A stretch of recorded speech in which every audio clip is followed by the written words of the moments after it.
A campanha Novembro Azul 2023 tem como objetivo divulgar informações sobre a saúde do homem e fortalecer as recomendações do Ministério da Saúde para a prevenção, diagnóstico precoce e rastreamento do câncer. E hoje buscamos informações com o profissional da área para tirar todas as dúvidas sobre o assunto. O câncer de próstata é importante saber, né? É um câncer, né? As pessoas já sabem, né, o que é o câncer, e ele afeta ali uma glândula que só tem nos homens, tá? Esse é um câncer que a gente precisa entender que se a gente fizer um diagnóstico numa fase inicial dele, ele é um câncer que tem 90% de chance de cura. Então, acho que essa é uma informação que vale a pena a gente deixar aqui para as pessoas saberem que é importante fazer o rastreio para poder fazer esse diagnóstico precoce. Existe, pela Sociedade Brasileira de Urologia e pelo Ministério da Saúde, uma recomendação oficial, tá? Essa recomendação, ela é para a população em geral, 50 anos, tá? Então, a partir dos 50 anos para todos os homens. Tem algumas populações que estão expostas a fatores de risco. E para essas populações, a gente recomenda que, ao invés dos 50 anos, venham a partir dos 45 anos. Quem são essas populações? Então, primeiro, fator de risco principal. Pacientes que tenham já alguém da família, um parente de primeiro grau, que seria, né, o pai ou o irmão, principalmente, que já teve um câncer de próstata. Então, para quem tem alguém na família já com câncer de próstata, precisa começar a partir dos 45 anos. Outra são pessoas com obesidade importante. Então, a obesidade, né, grau 3, aí, que a gente chama, ela aumenta a chance de ter um câncer, principalmente em pacientes mais jovens. Então, a partir dos 45 anos também para essa população. E pacientes negros também tem um fator hereditário também que tem uma chance maior de ter um câncer de próstata numa idade mais precoce. Então, a partir dos 45 anos, recomendação de rastreio.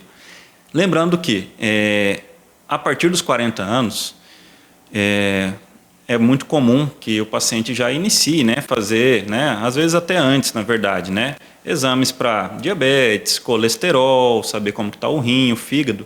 E quando você for coletar esses exames para outras coisas, a partir dos 40 anos vale a pena também coletar um exame de PSA para a gente ter uma noção qual que é o basal de cada pessoa. A gente tem ali, né, no laboratório, quando vem o resultado, vai vir falando um número, né? Mas a gente sabe que individualmente pode ser um pouco mais, ser comum o paciente ter um pouco mais alto o PSA, um pouco mais baixo. Então é legal, já a partir dos 40 anos, saber esse valor. É importante a gente saber que o câncer de próstata, na fase inicial, ele não costuma dar sintoma nenhum. O câncer de próstata inicial, a chance de cura é em torno de 90% ou até mais, né? Mas para a gente fazer esse diagnóstico inicial, geralmente o paciente ainda não começou a ter sintomas. Caso começar a ter sintoma, né, também tem muita coisa que a gente pode fazer, tá? Tem vários tipos de tratamento, mas a chance de cura já cai bastante. Quais são esses sintomas, então? Então, geralmente, sangramento na urina, né? O paciente pode começar a ter um jato urinário mais fraco também, ter que levantar à noite várias vezes para urinar. Dor no abdômen inferior, então pode acontecer também, tá? Isso daí, apesar de ser, como eu estou falando aqui, são sintomas do câncer de próstata, mas a maioria das vezes que aparece um sintoma desse não é câncer de próstata, tá? Então, também não precisa, né, ficar tão preocupado, né, que você está tendo algum desses sintomas, a maioria das vezes não vai ser câncer, mas precisa de uma avaliação especializada para saber, né, a gente poder fazer esse diagnóstico mais corretamente. O exame principal é o exame chamado PSA, é um exame de sangue, né? Ele vai ser coletado ali e vai dar um número que a gente vai conseguir analisar. Existe também, junto com o PSA, a recomendação é que faça também o exame de toque na próstata. Esses são dois exames complementares, né? Então, não adianta fazer só o PSA e também não adianta fazer só o toque. Então, os dois juntos, eles têm uma eficácia de 95% de acurácia para fazer um diagnóstico de um câncer precoce, tá? Então, são esses dois que a gente recomenda. O tratamento para o câncer de próstata é a cirurgia, chamado de prostatectomia radical, né? Então, vai ser retirada a próstata inteira, né? Junto com vesículas seminais também. Isso mais é um pouco mais técnico, né? Tira-se muitas vezes linfonodos também, mas a cirurgia é o tratamento padrão para o câncer de próstata. Existe em alguns casos, né? Principalmente pacientes que tem um fator de risco, tenham um risco cirúrgico maior, ou seja, paciente que tem algum problema grave no coração, algum outro problema nesse sentido, e às vezes a gente indica que faça radioterapia. Mas o tratamento padrão é a cirurgia, retirada completa da próstata. A gente recebe bastante procura aqui, né? Então os pacientes vêm atrás, claro que, né, todo mundo está preocupado com a sua saúde, a maioria das pessoas. Ainda existe um certo preconceito, sim, tá? Já está bem menor, viu? A gente vem falando isso daqui, né? Até existe a campanha do Novembro Azul, muito para tentar ajudar a gente a desmistificar isso daí, né? Esse exame, né? O exame do toque, principalmente.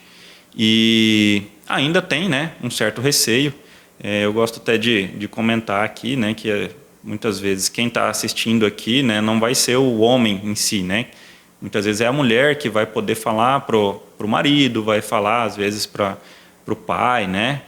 Ou irmão, assim, e você vai poder conversar com ele para falar como é importante, né? Que faça o exame para poder dar um diagnóstico, caso tenha o câncer, né? E poder salvar muitas vezes a vida da pessoa. Os fatores de risco pro câncer de próstata são hereditariedade, ou seja, se você tiver algum parente, né, que já teve câncer de próstata, esse infelizmente não tem como a gente mudar, né? Então se você teve, seu pai teve, seu irmão teve, você já tem um fator de risco.